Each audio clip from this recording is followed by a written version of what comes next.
რა პრობლემებია თანამედროვე ქართულ ენაში და როგორია მისი გადაჭრის გზები? დედაენის სიწმინდის დაცვის საკითხებს განიხილავდნენ დღეს ახალგაზრდული არასამთავრობო ორგანიზაცია ჩვენი თაობის ინიციატივით გამართულ შეხვედრაზე სტუდენტები და მოსწავლეები. დისკუსიის მონაწილეთა შეკითხვებს ფილოლოგებმა და ჟურნალისტებმა უპასუხეს. რა გავლენას ახდენს მედია ნეოლოგიზმის დამკვიდრებაზე ამ თემაზე ტელეწამყვანმა ჯაბა ანანიძემ და გაზეთის რედაქტორმა ედერ თურაძემ ისაუბრეს.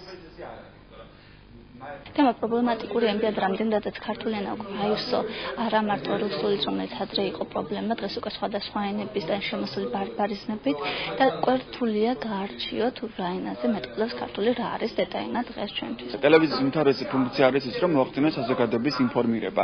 და როცა ფიქრობთ, რომ ტელევიზიამ უნდა შეცვალოს და რაღაც დაამკვიდროს რაღაც ტერმინები, ეს არის აბსოლუტურად არასწორი მიდგომა და ამიტომაც მე დღეს დავპირდი ამ ახალგაზრდას, რომ გავაკეთებდი მოხსენებას, მაგრამ არ გამიკეთებია, ანუ გამოვიჩინე ჩვეულებრივი სიზარმეზე, როგორც ამას იჩენს ქართველი ერი, როცა შემოდის ახალი სიტყვები. არის მთელი ახალი სიტყვები და ნეოლოგიზმები, რომელიც მკვიდრდება ქართულ ენაში და ასე უხვადარი ქართულ ენაში. ეს მე ვფიქრობ არის იმის გამოხატულება, რომ ქართველი ერი არის ზოგადად ზარმაცი და ეს სიზარმაცე არის არეკლილი ქართულ ენაში.